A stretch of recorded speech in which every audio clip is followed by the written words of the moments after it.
வணக்கம். சற்று முன் கிடைக்கப்பெற்ற மிக முக்கியமான செய்தி ஒன்று வெளியாகியுள்ளது. காலையில் எஸ்பி வேலுமணிக்கு தேடி வந்த அதிர்ஷ்டம் நல்ல செய்தி. 82 அதிமுகவின் மாவட்ட செயலாளர்களில் சுமார் 50 பேர் எஸ்பி வேலுமணிக்கு ஆதரவுகளை தெரிவித்துள்ளனர்.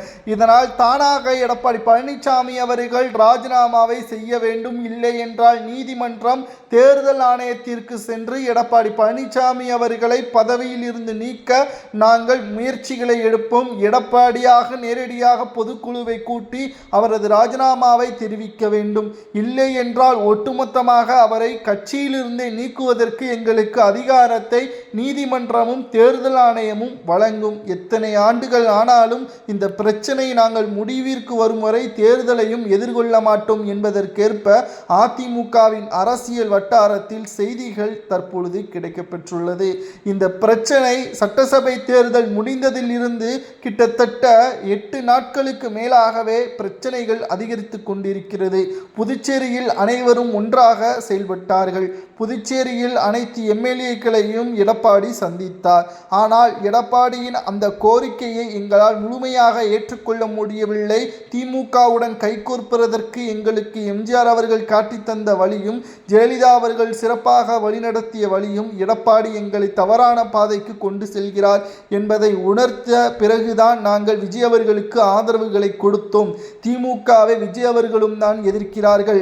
மேலும் திமுகவை நாம் எப்பொழுதுமே எதிரியாகத்தான் பார்க்க வேண்டும். மக்கள் தற்பொழுது நமது பக்கம் இருக்க வேண்டும் என்றால் திமுகவை எதிராகத்தான் செயல்பட வேண்டுமே தவிர திமுகவுடன் கைகோர்த்து நேற்று வந்த விஜய் அவர்களை எதிர்ப்பது எந்த ஒரு விதத்திலும் நியாயம் கிடையாது. அப்படிப்பட்ட பதவியும் நம்மளுக்கு தேவை கிடையாது என்று கூறிதான் எஸ்பி வேலுமணி, சி.வி. சண்முகம் புதுச்சேரியில் இருந்து தமிழ்நாட்டிற்கு வந்துவிட்டனர். மேலும் உடனடியாக சட்டசபை கூட்டத்தொடரிலும் கூட விஜய் அவர்கள் முதல்வராக நீடிக்கலாமா என்று எஸ்பி வேலுமணி தலைமையில் சுமார் 24 எம்எல்ஏக்களும் தற்பொழுது ஆதரவுகளையும் கொடுத்தார்கள்.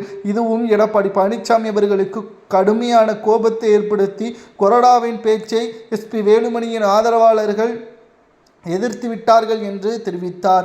ஆனால் இன்னும் கொறடாவை நியமிக்கவில்லை. இரு தரப்பினர்களும் கொறடாவை ஆதரித்து பேசியிருப்பதால் யார் கொறடா என்று தெரிவிக்காமல் சபாநாயகர் மௌனம் காத்தும் இருக்கிறார். இப்பேற்பட்ட ஒரு சூழலில் தான் தற்பொழுது 82 அதிமுகவின் மாவட்ட செயலாளர்களை சுமார் 50 பேர் எஸ்பி வேலுமணிக்கு ஆதரவாக செயல்படுவதால் அவர்களையும் தற்பொழுது ஒட்டுமொத்தமான கட்சியிலிருந்தும் எடப்பாடி பழனிசாமி அவர்களுக்கு எதிராக செயல்படுவதால் நீதிமன்றமும் தேர்தல் ஆணையமும் எஸ்பி வேலுமணிக்கு ஆதரவாகவே காய் நகர்த்தும். இது யாருக்கு பாதகம் என்றால் எடப்பாடி பழனிசாமி அவர்களுக்குத்தான் மிகப்பெரிய ஒரு பாதகமாகவே மாறும். எடப்பாடி பழனிசாமி அவர்கள் நிச்சயமாக அதிமுகவில் தவறான வழியில் தான் செயல்படுத்துகிறார். மிகப்பெரிய ஒரு ஆளுமையான சக்தியாக இருந்த 2 ஜாம்பவான்கள் பொதுச்செயலாளராக பதவியில் இருந்த அதிகாரத்தை எடப்பாடிக்கு நாங்கள் கொடுத்தோம். ஆனால் அதை எடப்பாடி முழுமையாக பயன்படுத்தவில்லை. கிட்டத்தட்ட ஓபிஎஸ் அவர்களை அதிமுகவில் இருந்து நீக்கும் பொழுதே எங்களுக்கு வருத்தம் தான். ஆனாலும் எடப்பாடி சரியாகத்தான் செயல்படுகிறார் என்று நம்பினோம். ஆனால் இன்று எடப்பாடி பழனிசாமி அவர்கள் நீக்கப்பட்ட ஓபிஎஸ் அவர்கள் திமுகவில் இணைந்து போடி தொகுதியின் வேட்பாளராக களமிறக்கப்பட்டு வெற்றியும் அடைந்து விட்டார். அவரை வெற்றியடைய வைத்தது அதிமுகவின் உண்மையான தொண்டர்கள் தான்.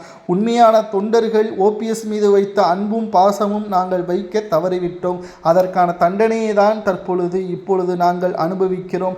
இப்பொழுதும் கூட கெட்டு போகவில்லை.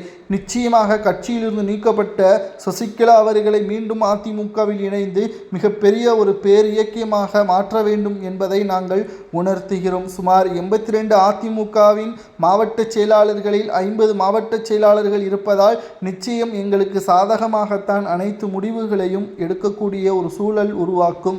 முதலில் பொதுக்குழுவை கூட்டுங்கள், இல்லை என்றால் அதை நாங்கள் கூட்டக்கூடிய நிலைமைக்கு வரும். மேலும் ஓபிஎஸ் அவர்களை பல முறை தெரிவித்தார். அதிமுகவில் எடப்பாடி பழனிசாமி அவர்கள் சரியில்லை, அவர் குடும்ப அரசியலை கொண்டு வருகிறார், குடும்ப உறுப்பினர்களுக்கு முக்கியத்துவம் கொடுக்கிறார். இதனால் அதிமுக அடிப்படை உறுப்பினர்களுக்கான மரியாதை இழக்கக்கூடிய ஒரு சூழலும் உருவாகிவிட்டது. ஒவ்வொரு வருடமும் நலிவடைந்த அதிமுகவின் தொண்டர்களது குடும்பத்திற்கு ஜெயலலிதா அவர்கள் உதவிகளை செய்து வந்தார். ஆனால் எடப்பாடி பதவியேற்றதிலிருந்து அது முற்றிலும் நிறுத்தப்பட்டுள்ளது. இதனால் நலிவடைந்த குடும்பத்தில் உள்ள மாணவிகளுக்கான ஊக்கத்தொகையும் அவர்களது கல்வி செலவுகளையும் வயதானவர்களுக்கான மருத்துவ செலவுகளும் நிறுத்தப்பட்டதால் அங்கேயே அதிமுகவின் தொண்டர்கள் சோர்வடைந்து விட்டார்கள். தலைமை நம்மளை மதிக்கவில்லை என்றும் மேலிடத்தில் வருகின்ற பணத்தை பெற்றுக்கொண்டு நிதிகளை பெற்றுக்கொண்டு அவர்களது சொத்துக்களாக பெருக்கிறார்கள் என்ற குற்றச்சாட்டுகளும் முன்வைக்கப்பட்டு வந்தது. இதனால் எடப்பாடி பழனிசாமி அவர்களுக்கு எதிராகவே தற்பொழுது ஒட்டுமொத்தமான எதிர்ப்புகளும் கிளம்பியது.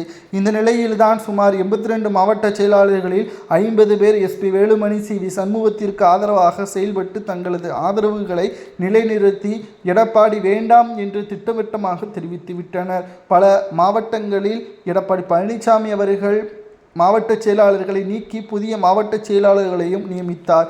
இதனால் இரு தரப்பினர்களுக்கிடையான மோதலையும் அங்கு அதிகரித்தது. எடப்பாடி பழனிசாமி அவர்களிடம் நாம் கேட்கக்கூடிய கேள்வி ஒன்றுதான். அதிமுக ஒற்றுமைக்கான வழியை எடப்பாடி செயல்படுகிறாரா என்று கேட்டால் கிடையாது. எடப்பாடி பழனிசாமி அவர்களது நிலைமை தற்பொழுது 3 பக்கமும் கதவுகள் அடைக்கப்பட்டுத்தான் இருக்கிறது. ஏனென்றால் தொண்டர்களும் எடப்பாடியை புறக்கணித்து விட்டார்கள், மாஜி அமைச்சர்களும் எடப்பாடியை புறக்கணித்து விட்டார்கள், மக்களும் எடப்பாடி பழனிசாமியை புறக்கணித்து விட்டார்கள் என்பதுதான் தற்பொழுது உண்மை. மீண்டும் ஒரு தேர்தல் நடைபெற்றால் தற்பொழுது இருக்கக்கூடிய 47 எம்எல்ஏக்களையும் எடப்பாடி இழக்க நேரிடுவார். இதை சரி செய்வதற்கு என்ன வழி? அதைத்தான் எஸ்பி வேலுமணி அவர்கள் கூறினார். விஜய் அவர்களுக்கு ஆதரவுகளை கொடுப்போம், அவர் அமைச்சரவையில் இடம் தந்தால் அதை நாம் ஏற்றுக்கொள்வோம், இல்லை என்றால் வெளியே இருந்து கூட ஆதரவுகளை கொடுப்போம். அது நிச்சயமாக மக்கள் நமது மீது இருக்கக்கூடிய மரியாதை அதிகரிக்க செய்யும். இதனால் எதிர்வரக்கூடிய தேர்தல்களில் திமுக எதிர்க்கட்சி அந்தஸ்தை இழக்க நேரிடும். ஏனென்றால் தமிழ்நாட்டில் திமுக மிகப்பெரிய ஊழல் சக்தியாக செயல்பட்டது. மக்கள் திமுகவை வெறுத்து விடுவார்கள். அந்த இடத்திற்கு நாம் வந்துவிட்டால் விஜய் வர்சஸ் அதிமுக, தாவேகா வர்சஸ் அதிமுக என்று களமே மாறிவிடும். அந்த களத்தில் திமுக ஓரம் கட்டப்படும் என்பதுதான் எஸ்பி வேலுமணி அவர்களது எண்ணம். ஆனால் எடப்பாடி என்ன கூறியிருக்கிறார் தெரியுமா? விஜய் அவர்கள் வேண்டாம், திமுகவுடன் கூட்டணி வைத்து முதல்வராகவும் நீங்கள் அமைச்சர்களாகவும் இருங்கள், அப்படிப்பட்ட பதவி எங்களுக்கு தேவையே இல்லை என்பதை அழுத்தம் திருத்தமாக எஸ்பி வேலுமணி அவர்களும் சி.வி. சண்முகம் அவர்களும் தெரிவித்ததற்கு பிறகுதான் தற்பொழுது அதிமுகவின் அரசியல் வட்டாரத்தில் மிகப்பெரிய ஒரு அதிர்வலைகளை ஏற்படுத்தியது. எடப்பாடி செய்தது நிச்சயம் தவறுதான். இதனால்தான் 80 அதிமுகவின் மாவட்ட செயலாளர்களை சுமார் 50 பேர் எஸ்பி வேலுமணிக்கும் சி.வி. சண்முகத்திற்கும் ஆதரவுகளை தெரிவித்து உடனடியாக பொதுக்குழு செயற்குழுவை கூட்டுங்கள், அதில் எடப்பாடி பழனிசாமிக்கு எதிரான தீர்மானங்கள் நிறைவேற்றப்படும், அதில் நிச்சயமாக அவரது பொதுச் செயலாளர் பதவி பறிக்கப்படும், தேவை என்றால் அடிப்படை உறுப்பினர்களை கூட நாங்கள் அழைத்து வந்து எடப்பாடிக்கு எதிராக களத்தில் நாங்கள் போராடுவோம். நிச்சயம் இனியும் அதிமுகவில் எடப்பாடி தொடர்ந்தால் அது மிகப்பெரிய ஒரு தோல்வியைத்தான் எதிர்நோக்கும் என்று எஸ்பி வேலுமணி அவர்கள் கூறியது சரியா தவறா என்பதை உண்மையான அதிமுகவின் ஒவ்வொரு தொண்டர்களும் கமெண்ட் வாயிலாக கூறுங்கள். நன்றி, வணக்கம்.